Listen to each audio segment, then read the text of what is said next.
నేడు కాంగ్రెస్ కేంద్ర ఎన్నికల కమిటీ సమావేశం కానుంది. సాయంత్రం 6 గంటలకు ఈ సమావేశం జరగనుంది. తెలంగాణ, కేరళ, కర్ణాటక సహా పలు రాష్ట్రాల లోక్సభ అభ్యర్థుల ఎంపికపై కసరత్తు చేస్తోంది కాంగ్రెస్. సమావేశం కోసం ఇవాళ సాయంత్రం CM Revanth Reddy, deputy CM Bhatti Vikramarka Delhi వెళ్లనున్నారు. ఇప్పటికే స్క్రీనింగ్ కమిటీ జాబితాను సిఈసికి టీపీసీసీ, తెలంగాణ కాంగ్రెస్ అభ్యర్థుల జాబితాను సిఈసి పరిశీలిస్తోంది. ఇదే అంశంపై మరిన్ని అప్డేట్స్ మా కరెస్పాండెంట్ వెంకటేష్ ఢిల్లీ నుంచి ఇస్తారు. వెంకటేష్, చెప్పండి. ఉదయమే మాట్లాడే మనం బీజేపీ కేంద్ర ఎన్నికల కమిటీ కూడా సమావేశం. ప్రస్తుతం కాంగ్రెస్ కూడా ఎంపికపై కసరత్తు చేస్తున్నట్టు తెలుస్తోంది. అభ్యర్థులపై ఏంటి మీ దగ్గర ఇన్పుట్స్?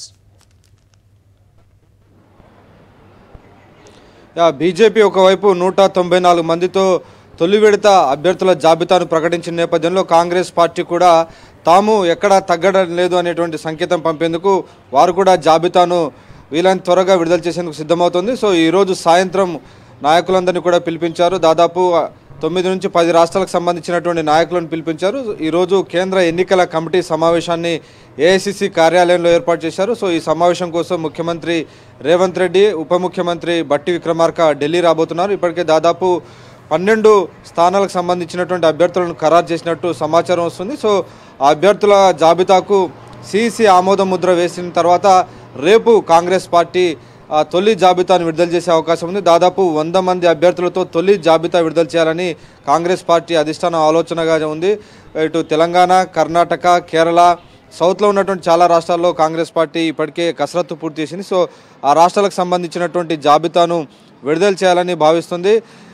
ముందుగానే షెడ్యూల్ కంటే ముందుగానే అభ్యర్థుల జాబితా విడుదల చేయడం ద్వారా బీజేపీకి ఇప్పటికే తొలి జాబితా విడుదల చేసిన నేపథ్యంలో బీజేపీకి గట్టి పోటీ ఇవ్వాలనేటువంటి దిశగా కాంగ్రెస్ పార్టీ కూడా కసరత్తు చేస్తున్నటువంటి పరిస్థితి మనం చూసాం. సో ముఖ్యమైనటువంటి పార్టీలు కూడా, ప్రధాన పార్టీలు, ఇటు అధికార పక్షం బీజేపీ, ప్రతిపక్షం కాంగ్రెస్ పార్టీ కూడా అభ్యర్థులను షెడ్యూల్ కంటే ముందే విడుదల చేయడం ద్వారా ప్రచార రంగంలోకి దూసుకుపోవాలనేటువంటి ఎత్తుగడతో ముందుకు వెళ్తున్నటువంటి పరిస్థితి మనం చూస్తున్నాం. ఇక తెలంగాణకు సంబంధించినటువంటి అభ్యర్థుల జాబితా కనుక మనం చూస్తే, పరిశీలనలో ఉన్న పేర్లు చూస్తే, మహబూబ్ నగర్ నుంచి ఇప్పటికే వంశీ చంద్ రెడ్డి పోటీలో ఉంటారని ముఖ్యమంత్రి రేవంత్ రెడ్డి ప్రకటించారు. ఇక నాగర్ కర్నూలు సీట్ కోసం మల్లు రవి, సంపత్ మధ్య పోటాపోటీ నెలకొంది. ఇటు నల్గొండ నుంచి రాహుల్ గాంధీని బరిలోకి దింపుతారని చూస్తున్నారు. నల్గొండ లేదంటే ఇటు ఖమ్మం తీసుకెళ్లాలని భావిస్తున్నారు. సో వాయనాడు కాకుంటే నల్గొండ, ఖమ్మం నుంచి రాహుల్ గాంధీని బరిలోకి దింపేందుకు కాంగ్రెస్ పార్టీ యోచిస్తోంది.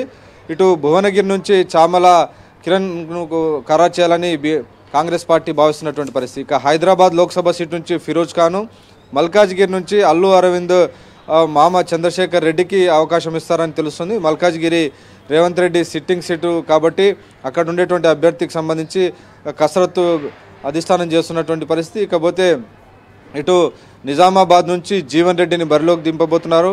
కరీంనగర్ నుంచి ఎవరు అభ్యర్థి అనే దానిపైన ఇప్పటికే కసరత్తు పూర్తయింది. ప్రవీణ్ కుమార్ రెడ్డి ఎవరైతే హుస్నాబాద్లో తన సీటును పొన్నం ప్రభాకర్ కోసం త్యాగం చేశారో, సో ఆ ప్రవీణ్ రెడ్డిని కరీంనగర్ ఎంపీగా బరిలోకి దింపాలని యోచిస్తున్నటువంటి పరిస్థితి. వరంగల్ ఎస్సీ సీట్ నుంచి అద్దంకి దయాకర్కు అవకాశం ఇచ్చేటువంటి పరిస్థితి. మహబూబాబాద్ నుంచి బలరాం నాయక్ బరిలోకి దింపాలని ఆలోచిస్తున్నారు. ఇక ఖమ్మం సీటు రాహుల్ గాంధీ కనుక పోటీలోకి దిగపోతే ఉప ముఖ్యమంత్రి భట్టి విక్రమార్క భార్య నందిని కానీ, లేదంటే పొంగులేటి శ్రీనివాస్ రెడ్డి తమ్ముడు, లేదంటే తుమ్మల నాగేశ్వరరావు కొడుకు, సో ముగ్గురు నాయకులకు సంబంధించినటువంటి మధ్య పోటాపోటీ నెలకొంది. సో సీటు ఎవరిని వరిస్తుందన్నది మనం వేచి చూడాల్సింది. సో మొత్తానికి మేజర్ ఎక్సర్సైజ్ అయితే పూర్తయింది. హరి, రైట్. ఎప్పటిలోకల్లా ఒక అంచనా రావచ్చు అంటే ఏం చెప్తారు వెంకటేష్? ఎందుకంటే దాదాపు 12 నుంచి 13 సీట్లకు సంబంధించి సింగిల్ పేరే వెళ్ళింది. సో కొన్ని సీట్లకు సంబంధించి కొంత ఇంకా కసరత్తు జరుగుతుంది. నిజానికి రాహుల్ గాంధీని బరిలోకి దింపాలి తెలంగాణ నుంచి అనేది ఆలోచిస్తున్నారు. నిజానికి సోనియా గాంధీని ఖమ్మం నుంచి పోటీ చేయాలని తొలుత వీరందరూ రిక్వెస్ట్ చేశారు. కానీ సోనియా గాంధీ ప్రత్యక్ష ఎన్నికలకు దూరంగా ఉంటున్నారు. ఆమె ఇప్పటికే రాజస్థాన్ నుంచి రాజ్యసభకు ఎంపికైన నేపథ్యంలో రాహుల్ గాంధీని సేఫ్ సీట్లోకి తీసుకురావాలని కాంగ్రెస్ అధిష్టానం భావిస్తుంది. ఎందుకంటే అమేథీ నుంచి మరోసారి స్మృతి ఇరానీ బరిలోకి దిగుతుంది. సో అక్కడ కాంగ్రెస్ పార్టీకి గడ్డు పరిస్థితులు ఉన్నటువంటి నేపథ్యంలో సేఫ్ సీట్ కోసం తెలంగాణ బెటర్. తెలంగాణలో ఖమ్మంలో 10కి 9 సీట్లు కాంగ్రెస్ పార్టీ గెలిచినటువంటి పరిస్థితి చూసాం. అలాగే ఇటు నల్గొండలో క్లీన్ స్వీప్ కాంగ్రెస్ పార్టీ చేసింది. సో నల్గొండలో ఉన్నటువంటి నల్గొండ లోక్సభ కానీ, భువనగిరి కానీ, ఖమ్మం, ఈ 3 సీట్లలో ఏదో ఒక దాన్ని రాహుల్ గాంధీని బరిలోకి దింపితే మరింత జోష్ వస్తుందని కాంగ్రెస్ పార్టీ భావిస్తుంది. ఇవి మినహా దాదాపు చాలా సీట్లలో కసరత్తు అయితే పూర్తయినటువంటి పరిస్థితి. అమేథీ నుంచి కూడా పోటీ చేస్తారనేది ఒక గట్టిగా వినిపిస్తోంది రాహుల్ గాంధీ.